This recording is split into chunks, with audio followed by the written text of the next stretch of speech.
Bien. Bueno, sí, decía entonces que nosotros estábamos viendo los procesos de tratamientos termoquímicos y habíamos estado observando lo que es la cementación, ¿no es cierto?, en sus medios sólido, líquido y gaseoso. Y lo último que habíamos observado, ¿no es cierto?, es el proceso de cementación gaseosa, ¿verdad? Bueno, en la cementación gaseosa, creo que he mencionado, ¿no es cierto? El proceso, ¿no es cierto?, de incorporar carbono en la superficie de- del acero, fundamentalmente, ¿cierto? A través de incrementar, ¿no es cierto?, la resistencia al desgaste en las piezas de este producto, ¿no es cierto?,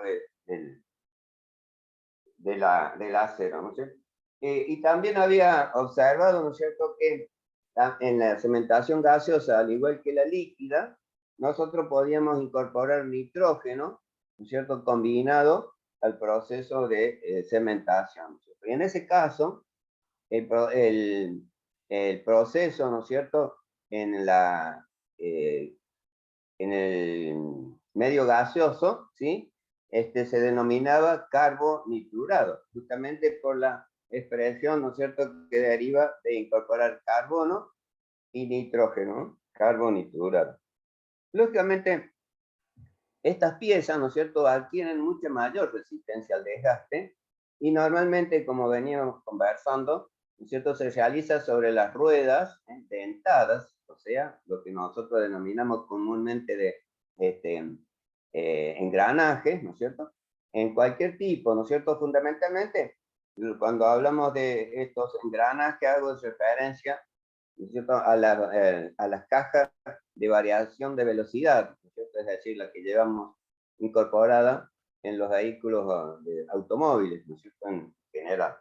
¿Por qué hago referencia siempre a esto? Porque tienen distintos tipos de dentados, ¿no es cierto?, que pueden ser rectos, pueden ser helicoidales, ¿no es cierto?, pueden ser cónicos, ¿no es cierto?, pueden ser elípticos, y lógicamente transmiten mucho esfuerzo y trabajan a grandes evoluciones, ¿cierto? Es decir, donde el material lógicamente fricciona entre sí, digamos, aumentando entonces las condiciones de desgaste que puede tener este material.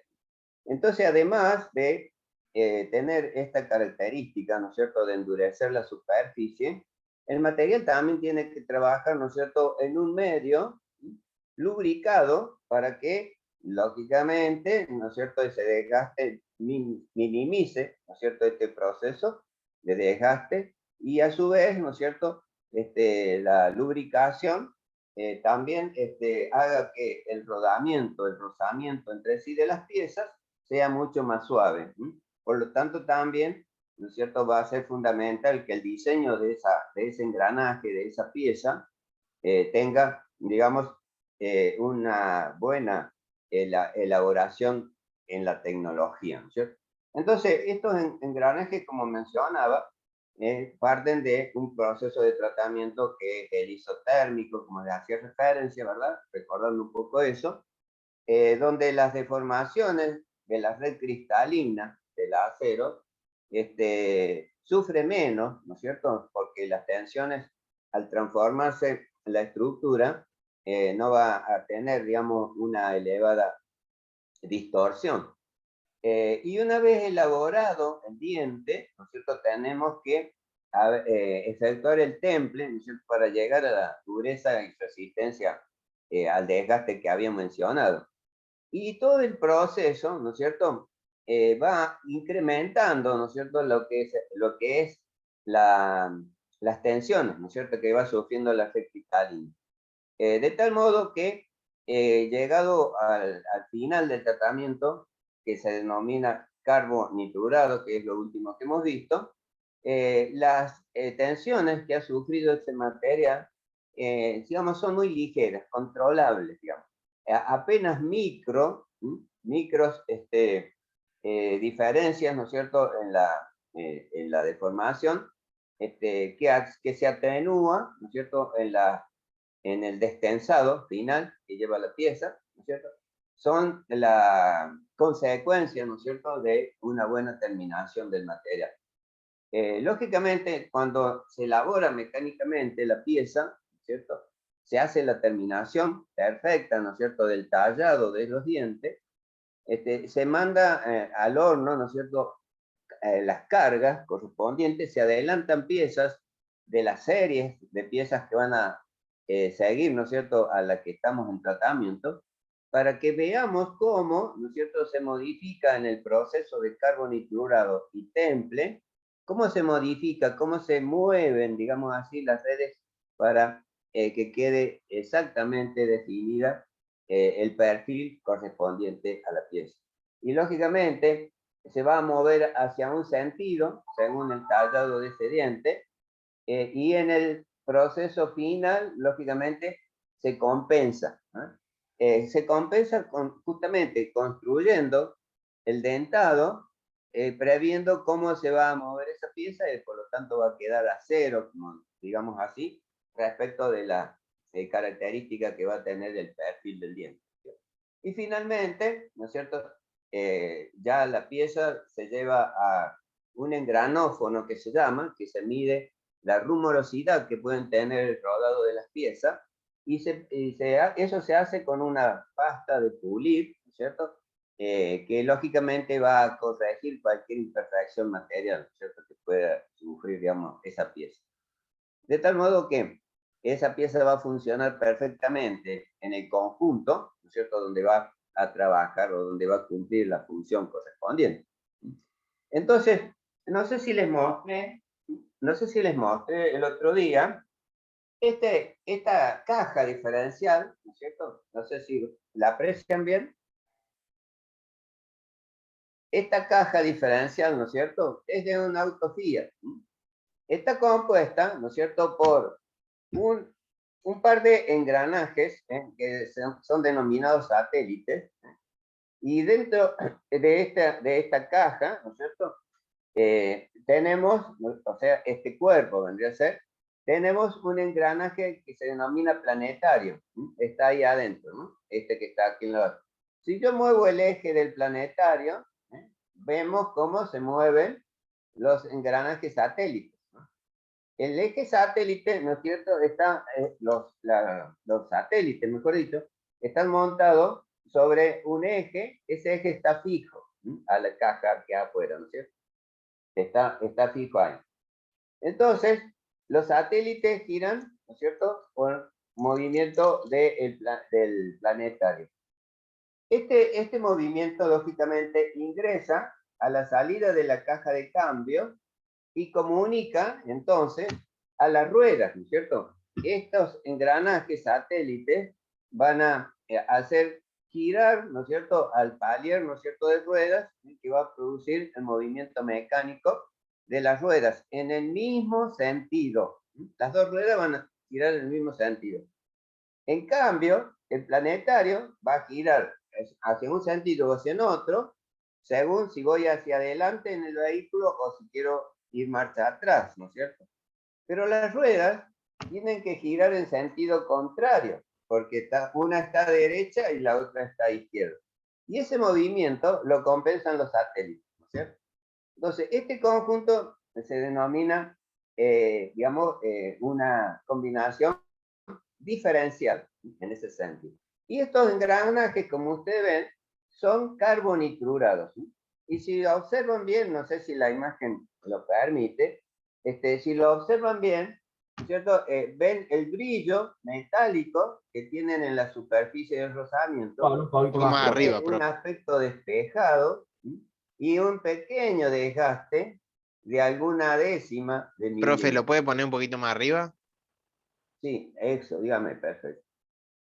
Por ahí. Les cuento, estoy trabajando con una netbook prestada, porque la mía tuvo un percance y se me descompuso y ahora no consigo las piezas, que es la placa madre y el teclado, que aparentemente se ha descompuesto. y no tengo, cómo, no se consigue el repuesto. Así que me quedé sin máquina hace una semana. Y bueno, me están prestando, y esta máquina, se ve la imagen de mi cámara muy pixelada, por lo tanto no tengo definición si están viendo bien o no las imágenes, ¿cierto? Ahí creo que estamos frente Ahí a se la ve bien, cámara, profe. espero que se vea bien, ¿no? Entonces ahí observan ustedes cómo es el movimiento del manguito que es lógicamente, así le denominamos, ¿sí? Cómo mueve los satélites para que esto hagan girar las ruedas.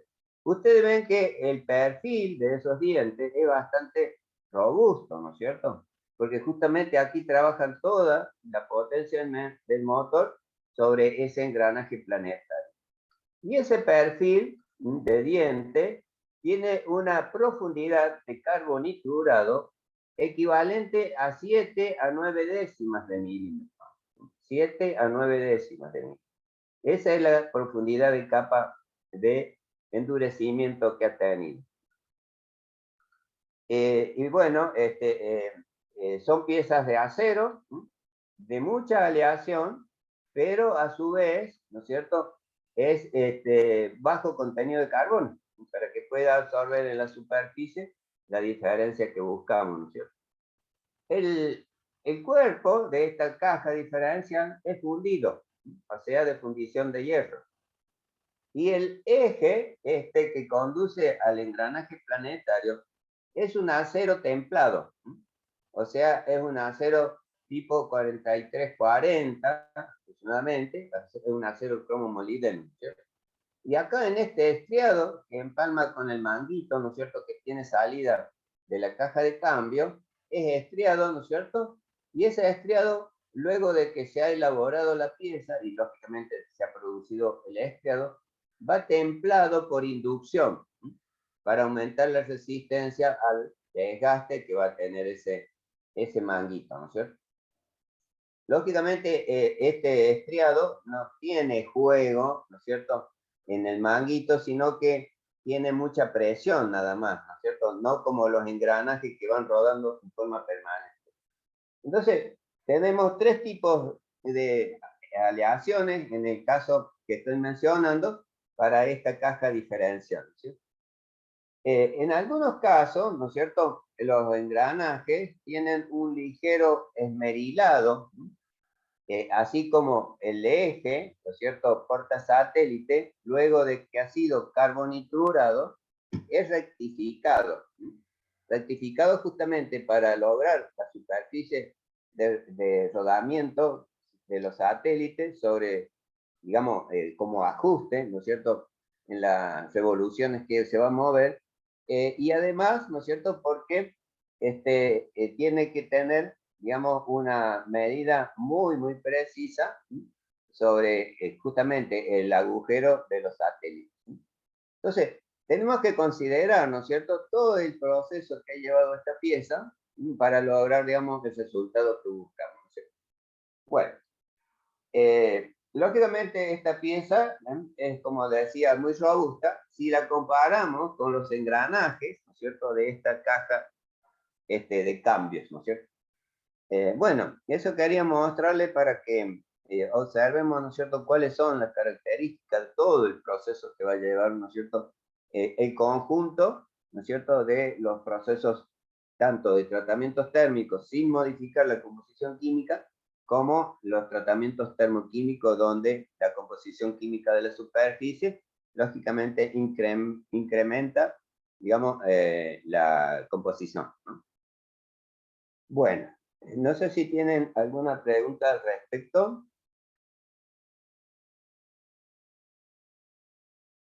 Bien. Bueno, naturalmente, les voy a pasar después en foto una serie de reacciones químicas que tienen lugar, las atmósferas en el tratamiento termoquímico, porque decía que la atmósfera tiene que tener una composición química definida, tanto en la cementación sólida, la cementación líquida y la cementación gaseosa, naturalmente, que le van a dar, ¿no es cierto?, las condiciones necesarias para que el carbono del medio cementante o carbonitrurante, ¿no es cierto?, pueda modificar entonces la composición química. Entonces la reacción que tienen lugar, ¿no es cierto?, son fundamentalmente en la, del material, que es el hierro, el contenido de carbono, ¿no es cierto?, y a su vez lo que va a influir, ¿no es cierto?, en las condiciones de los componentes de la atmósfera. Los componentes de la atmósfera son varios, ¿no es cierto? Teníamos el monóxido por un lado, el dióxido, el oxígeno, el metano, ¿no es cierto? Y también vamos a tener hidrógeno y agua. Esos componentes de la atmósfera, lógicamente en equilibrio, son los que van a reaccionar en la superficie de la pieza. Si tenemos agua, lógicamente, en vez de cementar, la pieza se va a oxidar. Por lo tanto, el agua tiene que ser prácticamente cero, ¿no es cierto?, de algunas décimas porcentuales, ¿no es cierto?, para que justamente no perjudique la pieza. Lógicamente, el oxígeno está presente en el monóxido de carbono, que es el elemento fundamental donde vamos a obtener carbono libre o átomos de carbono, ¿verdad?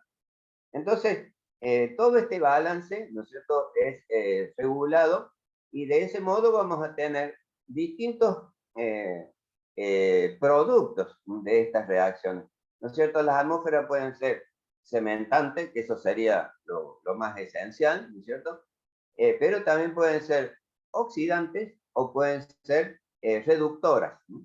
Entonces, esas condiciones la tengo en una tabla que después se la voy a pasar en foto, ¿no es cierto?, para que ustedes puedan observar, ¿no es cierto?, cuáles son la naturaleza, ¿no es cierto?, que más nos va a permitir el proceso. Y ¿Cuáles serían lógicamente, las reductoras, profe?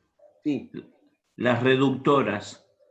sí, Dijo usted que hay cementante, oxidante oxidante y reductoras. y ¿Cuáles son reductor. las?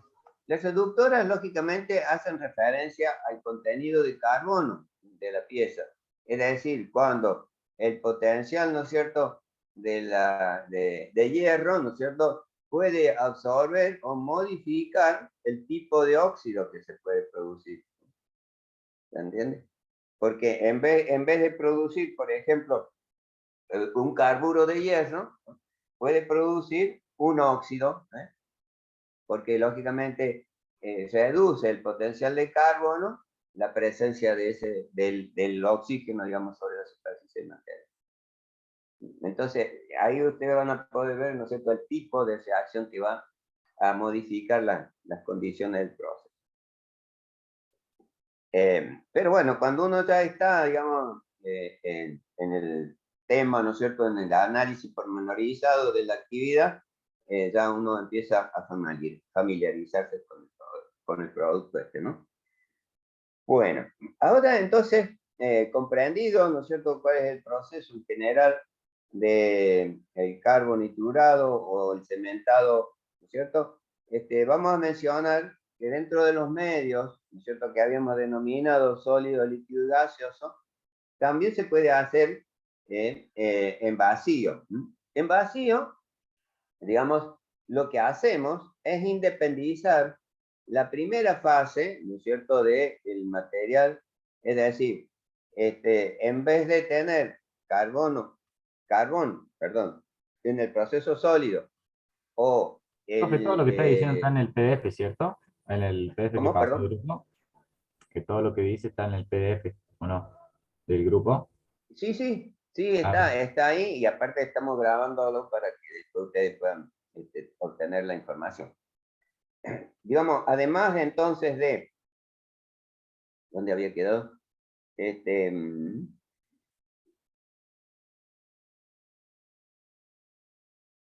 ¿A dónde iba ya? Se me chifó. El proceso en vacío. Ah, el proceso vacío, correcto. Sí, mencionaba que en la cementación sólida, ¿no es cierto?, utilizamos el carbón, ¿no es cierto? Lógicamente desmenuzado, ¿no es cierto?, en determinados tamaños de partículas.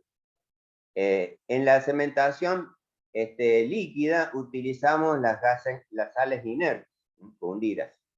En la cementación gaseosa utilizábamos el generador de la atmósfera, que nos producía el gas de relleno, ¿verdad? Eso tiene un bajo potencial de carbono, decíamos, ¿no es cierto? Luego, el potencial de carbono lo aumentamos insuflando, ¿no es cierto?, en forma directa al horno, ¿no es cierto?, donde realizamos el proceso metano, o sea, un gas hidrocarburo para aumentar, digamos, el potencial de carbono. En el concepto del vacío, nosotros vamos a independizar de la absorción del carbono, haciendo que la atmósfera previa al proceso de transformación, en vez de tener una atmósfera, digamos, externa, como puede ser el aire, ¿no es cierto?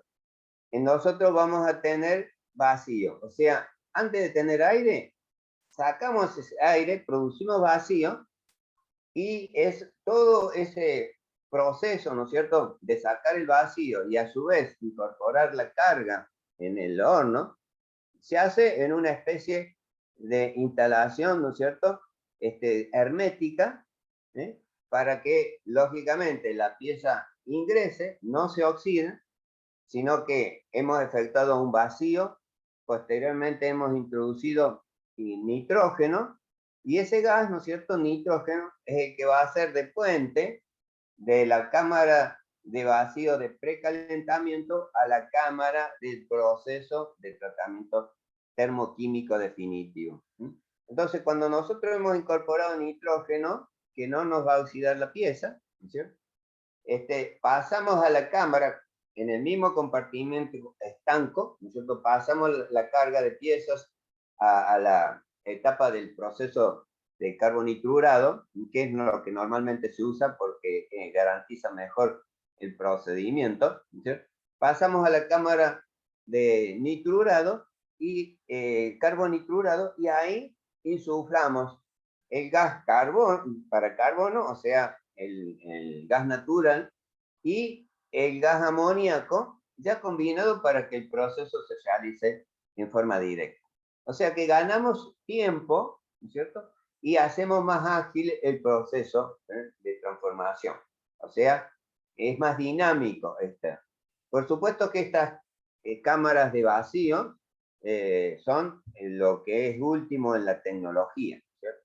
Están más definidos también los tiempos de procesos y las concentraciones de los distintos gases, ¿no es cierto?, según la profundidad de cementación que buscamos, ¿no es cierto?, y eso hace mucho más eficiente el procedimiento, ¿no es cierto?, y más seguro porque en principio no vamos a tener oxidación en la pieza, porque no hay presencia de oxígeno dentro de la cámara.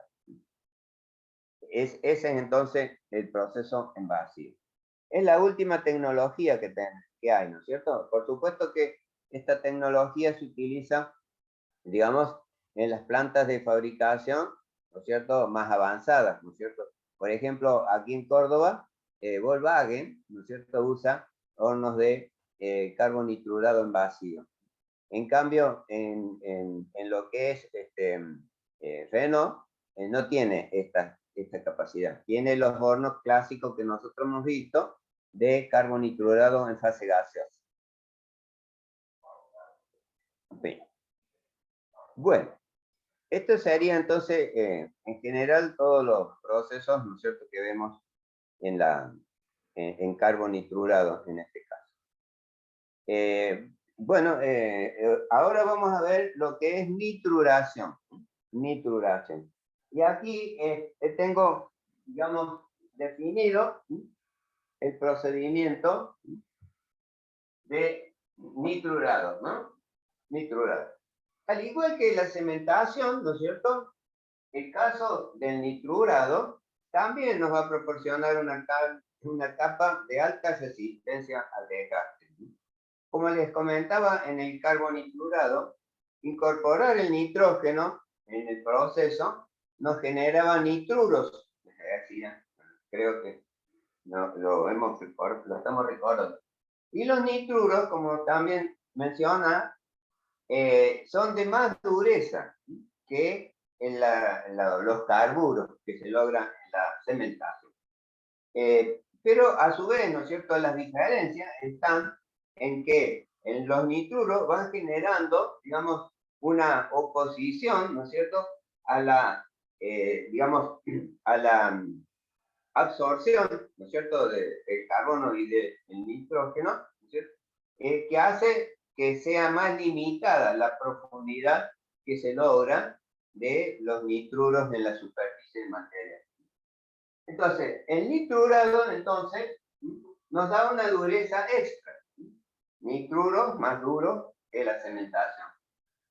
Es decir, en las piezas, ¿no es cierto?, aliadas de carbono, o sea, de hierro-carbono. Son piezas aliadas, normalmente, con elementos como el aluminio, el cromo y el molibdeno.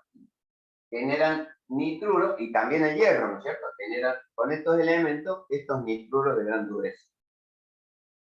Entonces forman estos, como dice ahí, los nitruros de gran dureza. Las piezas, previamente, deben ser templadas y revenidas. A diferencia de ¿Puedes la sacar una foto después cementación. de profe? ¿Eh? ¿Puedes sacar una foto después si pasa el grupo? Sí, Para sí, poder ver? después le mando. Bueno. Entonces, las piezas, ¿no es cierto?, si bien aliadas, tienen que ser templadas y revenidas. A diferencia, ¿no es cierto?, de la cementación. El contenido de carbono debe ser bajo. Hay dos motivos, ¿no es cierto? Porque el nitrógeno se combina con el hierro y los elementos, como habíamos mencionado, de la aleación, y no con el carbono directamente. ¿Sí? Entonces, el nitrógeno lo vamos a obtener como en el carbonitrurado, lo vamos a obtener del amoníaco. Ustedes habían anotado acá, ¿no es cierto? Y ese amoníaco, ¿no es cierto?, nos va a disociar en nitrógeno e hidrógeno. ¿Sí? Y el nitrógeno, entonces, va a formar, ¿no es cierto?, con el hierro, los nitruros, que son normalmente de dos tipos: hierro 2 nitrógeno y hierro 4 nitrógeno. Y estos nitruros, ¿no es cierto?, son los que vamos a obtener de gran resistencia al desgaste, ¿no? El tiempo que se utiliza normalmente es largo, ¿no?, de 20 a 80 horas. Y la profundidad de la cementación, de la nitruración, es de apenas 2 décimas a 7 décimas de milímetros. Bien, entonces el proceso se realiza a baja temperatura. La temperatura del proceso, ¿no es cierto?, está en el orden de los 500 grados centígrados. De los 500 grados centígrados. Aquí también, ¿no es cierto? Aquí también, como en el caso de la carbonitrurado en vacío, aquí también la instalación necesaria para nitrurar, ¿no es cierto?, tiene que tener, digamos, ausencia de oxígeno. Porque justamente estas piezas tratadas, lógicamente, pueden oxidarse si hay aire. Porque, lógicamente, si hay aire, va a la temperatura, si bien es baja, ¿no es cierto?, va a producir oxidación. Entonces, para lograr, digamos, por otro lado, que podamos incorporar amoníaco a la cámara del horno, que ese amoníaco, ¿no es cierto?, nos va a generar hidrógeno. Este es un gas, ¿no es cierto?, muy reactivo, que puede producir explosión también, ¿cierto? Entonces, nosotros lo que vamos a hacer cuando vamos a realizar la nitruración es en una cámara, ¿no es cierto?, que va a ser perfectamente aislada del exterior, ¿no es cierto?, colocar las piezas ya elaboradas totalmente para poder generar, digamos, la nitruración, ¿no es cierto?, en la profundidad adecuada. Entonces, ¿qué significa que las piezas tienen que ser templadas y revenidas? Significa que Las piezas templadas tienen una alta resistencia, una dureza, y revenidas, el revenido lógicamente va a eliminar, ¿no es cierto?, las tensiones de temple, ¿no es cierto?, es decir, la martencita, ¿no es cierto?, que se ha distorsionado al templarse, ¿no es cierto?, le vamos a efectuar el revenido. Y ese revenido, lógicamente, podemos llevarla a la pieza, a la terminación. Pueden ser piezas rectificadas, por ejemplo, que normalmente se hace previo al nitrurado, ¿no es cierto? Se lleva rectificado, y una vez que se ha rectificado totalmente, ¿no es cierto?, dimensionalmente a la medida, puede tener una ligera centésima o décimas de milímetro, ¿no es cierto?, que pueda hacerse un rectificado ligero finalmente, ¿no es cierto? Vamos a introducirla al proceso de nitrurado. Lógicamente, este revenido debe haberse efectuado a una temperatura superior a 500 grados. Por lo tanto, si la hiciéramos a temperatura inferior a 500 grados, esta temperatura del proceso de nitrurar, ¿no es cierto?, disminuiría la dureza de las piezas que estamos tratando. Entonces, al